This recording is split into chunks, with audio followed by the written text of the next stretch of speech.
Okay, good morning, everybody. I think today's video I'm going to do about my cancer update. I've been to both my doctors now, and so I go about every 5 to 6 months. And so I've got my updates, and I'm good for another few months. But I'm at a crossroads in my almost 12 years of living with stage 4 cancer. This is a day that, well, first of all, I never thought I'd see it. And then, second of all, it's a hard day for me or a hard time because I've got to do something I never thought I'd have to do and want to do.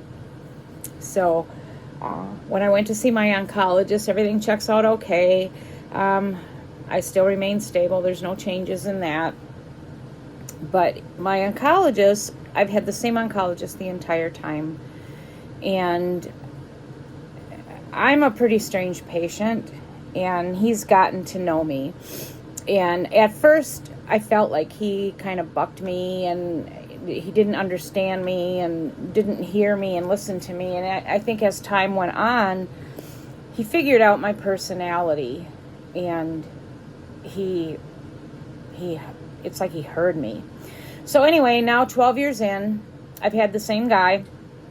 It never really occurred to me that a time would come where I would have to get a new oncologist. But when I went to see him 2 weeks ago, he let me know that he is going to be retiring within this year. So I need a new oncologist, and I'm very torn. There is one here that I initially saw when I first got sick. When I first got sick, I was in the local hospital, and there was an oncologist that had come in, and later found out that my insurance didn't cover, or my insurance wouldn't cover that, so I ended up having to go somewhere else. But anyway, that doctor told me that he thought he could give me 5 years. And I don't know. That's all I remember of him. But anyway, that's where I was thinking I would go. So I asked my oncologist that I go to now, what does he think of him? Is he a good oncologist? And he said he is. So I've done my Medicare changes because I am on Medicare. I've done all them. Those go into effect June 1st. I'm going to call my oncologist now and get the referral for the new oncologist. And then I will see where that takes me. What I don't like is when I called this new oncologist, I wanted to set up I don't know what you call it. I was calling it like a consultation or whatever, where I could talk to him. I wanted to feel him out and see if I even wanted to go there. Well, now I've switched my insurance and all that. I could still cancel it. I've got till, I think, the end of May.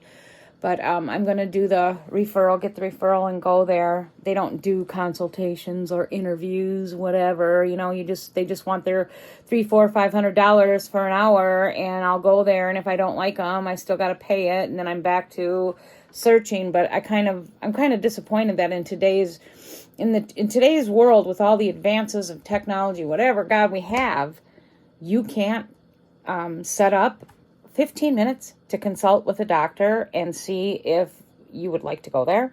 Yeah, it kind of irks me off.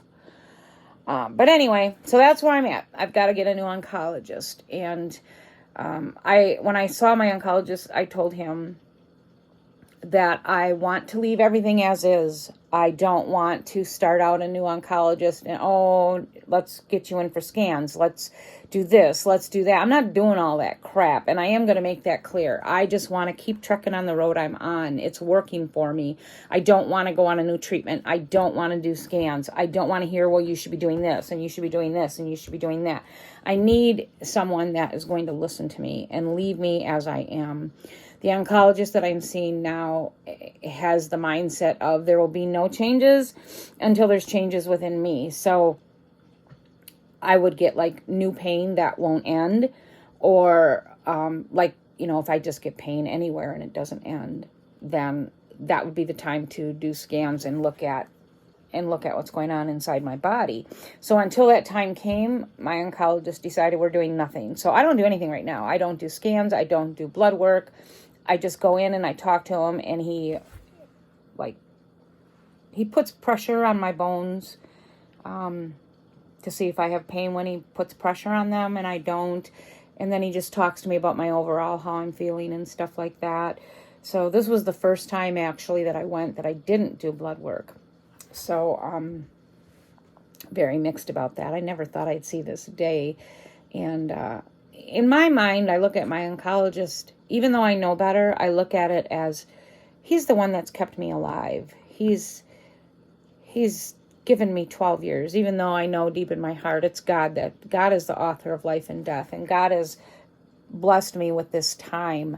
But I've also feel that God blesses us with gifts, and so I look at it as this oncologist has been blessed with the gift, at least where he heard me. He could see my weird quirks and my personalities. And I mean, like, I go to the oncologist's office to this day and I still sit there and cry. It's just the weirdest thing. I mean, it's 12 years, come on. But I still cry. I'm a nervous wreck when I go. My blood pressure is always high. They take it at the beginning and then they take it at the end. I always calm down at the end. But when I first go in there, I'm a hot mess, and I don't get it. I've never been able to accept this cancer diagnosis, and I probably never will. The only thing I feel differently now is that it finally occurred to me when I had my 65th birthday this year that I very well may die of something else other than cancer. So it doesn't rule my thoughts anymore. But I wish my oncologist had been like 20 years younger, and then I probably would have had him until I did pass, but that's not the case. So on we go.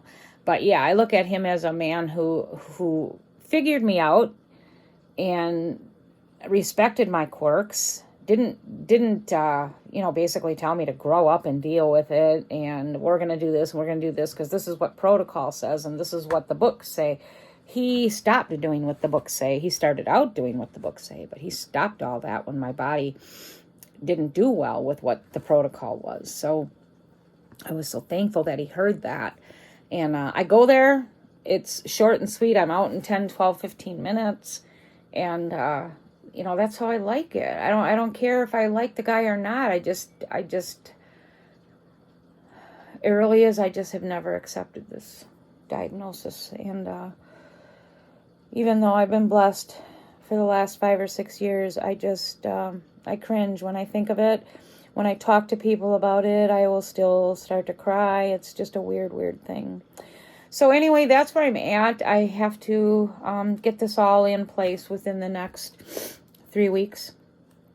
I hope to have an appointment set up in the month of June to go visit this oncologist. And it is going to be weird going in there and asking him if he remembers me, because the last time I saw him, I was in the hospital, and it was a pretty rough time. I was pretty sick, and I was under all these medications and stuff, and I just remember him standing at my bedside, and I looked at him and I said, how long do you think you could give me? Because my first words were 6 to 12 months. And then when I met him, I said, well, they're saying 6 to 12 months. What do you think?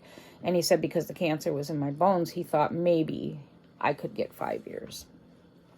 So it'll be interesting to go in there and see him and see if he remembers me, and then, just feel this all out and see if he's going to be on the same path as my other oncologist. My other oncologist will probably contact him. I'm going to ask him to. I'm going to set up an appointment to go say my goodbye and wish him well. I asked him what he was going to do in his retirement. He's actually in his 70s.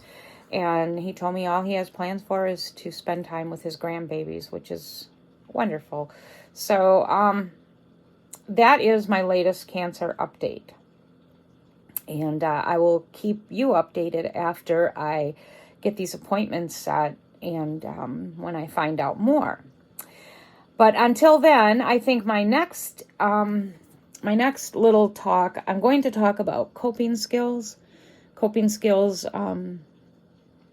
of how you handle, like how I handled things in my childhood, things that I think helped me process and work through it from childhood well into my adulthood and even into today.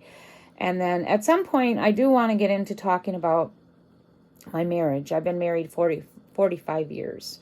And I'm telling you, it's not been an easy marriage. It's been a very hard marriage. And a lot of people think I should have walked or left. A lot of people would have left. I'm past all that now, due to age, time, health, whatever. So I have to look at things differently for my own getting through of each day. But I'd like to, and I have to be, that's a careful topic. I have to be very careful on that topic because I know that I have grandchildren, children that visit my YouTube channel, which I was trying to hide, but I guess I busted my own butt.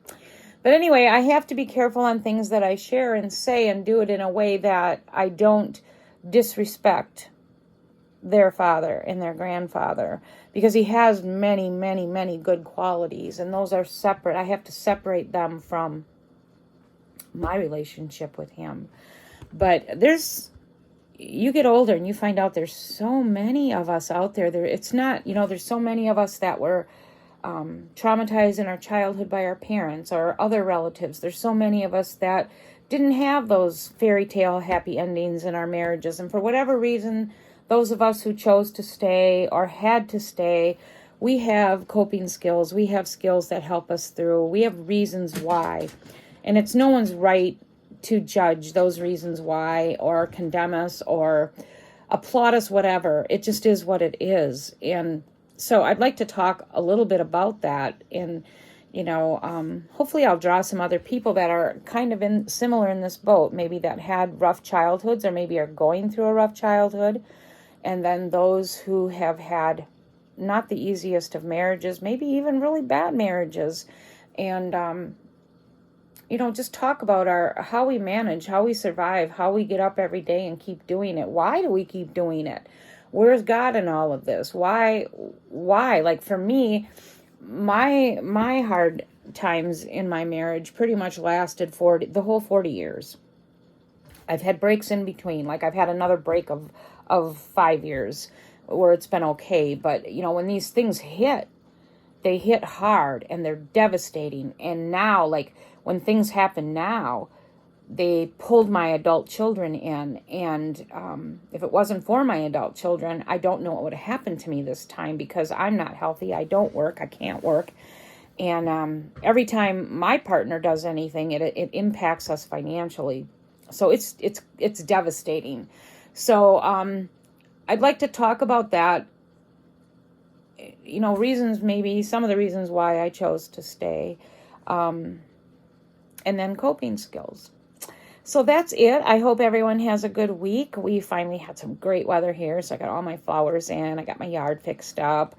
But then today it's back to a crappy, cold, wet day, so I thought I'd make a little video.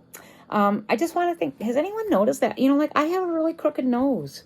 It really disturbs me, but there's nothing I can do about it. I never knew I had a crooked nose until I started doing YouTube.